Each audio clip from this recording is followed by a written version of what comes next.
një ngjarje e rëndë në qytetin ku ju jeni edhe deputeti i saj, keni vepruar dhe keni kontribuar për atë qytet, ndërkohë sot edhe një ngjarje shumë e trisht.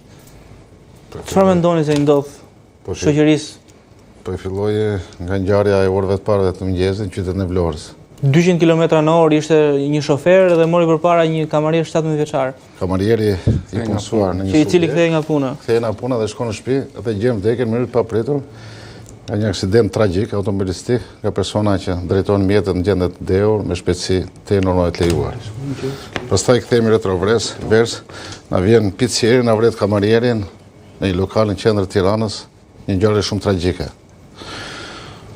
Po tragjike ndodhet pastaj kur ngrihet djali dhe vret babain e vet. Edhe si për ta përmbyllur, inshallah përmbyllet me këtë ngjarje në fundit, kur pronari një kali e vret klientin e vet në qytetin e UNESCO-s, në Kala, në zemër të Beratit. Pra, po ti marrësh të gjitha këto ngjarje, për mënyrën se si ka ndodhur për ne, do të themi që pasiguria në rrugë është në kufit maksimal. Jemi përballë një situate shumë alarmante, ku çdo qytetar i Republikës së Shqipërisë sot ndihet i pasigurt në çdo moment.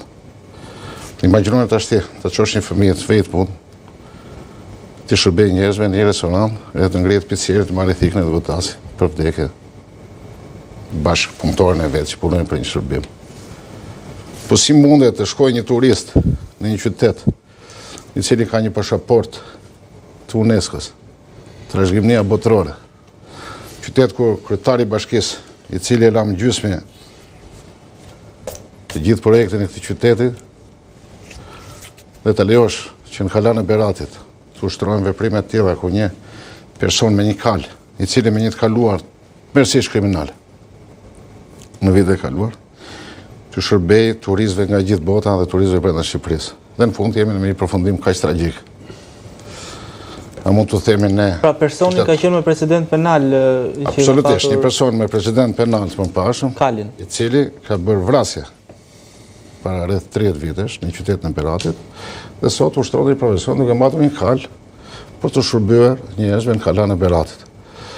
Kala e Beratit nuk ka nevojë për njeri i cili ka bërë vrasje të ketë një kal. Kala e Beratit ka nevojë për cicerona që njohin historinë e Beratit për të mirëpritur turistët nga gjithë bota dhe gjithë Shqipëria për të treguar trashëgiminë kulturore që mbart ky qytet.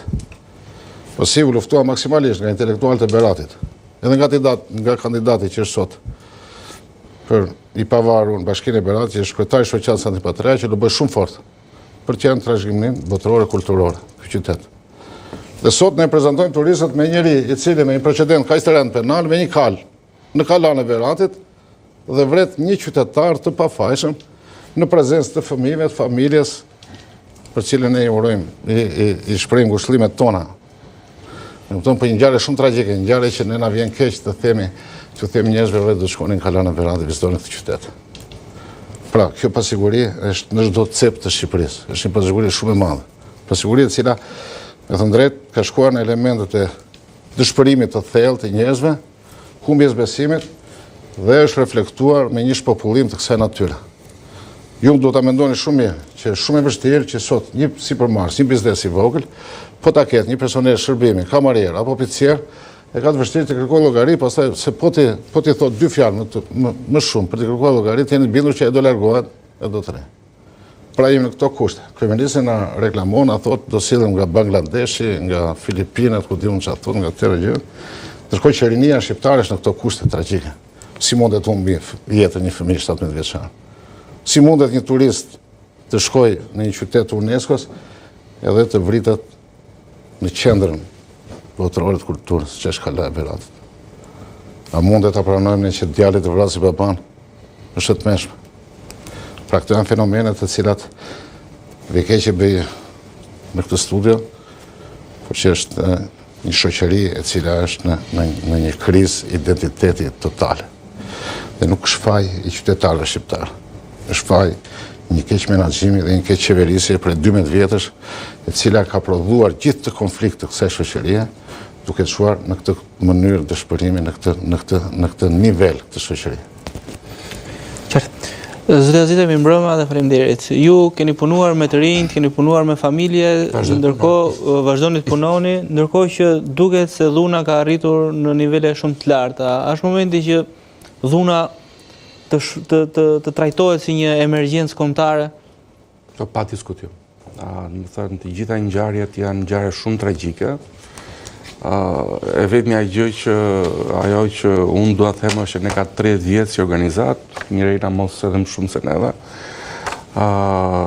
Se po them Mirena, po është qendra për drejtë grave. Që vazhdojmë të çojmë zërin për mungesë investime, qëse flasim për të rinj meshkuj, djem. Ajo që duhet të thënë është që pa diskutim mungesa investimeve të rinjt është mungesë investimesh 35 vjeçare. Nuk filloi sot. Kjo është një mungesë që ka filluar që nga shkatrimi i çdo gjëje që kishte të bënte me rinin në fillim të viteve 90. Okej, një pjesë ishin komunistë, por qendrat e rinjve ose qendrat e fëmijëve ishin komuniste. E deri tek, do thosha, shkatrimi i çdo gjëje që i jep mundësi të rinjve të rejave. Dhe sot jemi në një situatë ku Bashkia kryesore e vendit që është Tirana nuk u ka një qendër të vetme rinore. Do të thënë, mendo të kesh 1 milion persona në këtë qytet, që do thotë duhet jenë diku tek prafërsisht 30-300.000 deri në 400.000 fëmijë të rinj, të cilët nuk u kanë një vend ku të shkojnë dhe të marrin shërbime, të organizojnë aktivitete etj. Dhe mbeten vetëm shkolla ose pasaj qendrat private që të mund të ofrojnë shërbime. E dyta, po të shikojmë buxhetin e bashkive, buxhetin e bashkive thuajse që të gjithë bashkit e kanë thuajse zero buxhetin, ka bashki që kanë buxhete të vogla. Dhe ndërkohë, kur ne kërkojmë, qoftë duke i mbështetur të bashki që të investojnë të rinjt, asnjë bashki dhe asnjë kryetar bashkie nuk është gati të investojë të rinjt. Se shiko, kushdo që investon në thonjza të varfëria nuk merr para mbrapsh, nuk fut dot lekë në xhep. Kështu që të gjitha ata kryetarët e bashkive, majtas e djathtas, e kanë më të lehtë ndërtojnë një rrugë që nuk shkon as gjikundi, edhe Shqipëria ka 3-5 vjet që ndërton rrugë që nuk shkojnë as gjikundi për atë punë. Dhe të rinjve mund të bëjë një parti për fushat edhe... Dhe të rinjt, pa diskutim, manipulohen, ose sigurisht nuk jepet ajo ndihmë e duhur.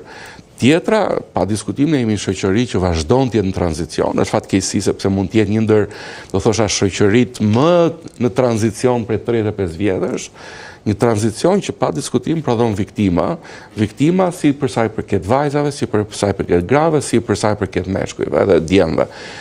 Është një shoqëri që pa diskutim, më thënë, dhe shumisht ta lidhim edhe realitetin e sotëm, ku ajo që ne themi fryma moderne që ka kuptime të ndryshme për shumë njerëz. Dhe si shkohet deri tek vrasja? Mund të them... Pse është shpërsuar kaq shumë? Si një person që ka studiuar kriminologji, si një person i ligjit, ajo është pasoja finale. Tani nuk e dim çfarë ka ndodhur në historinë e asaj familje që të hymë, do duhet që të presim hetimet e prokurorisë, që të nxjerrin.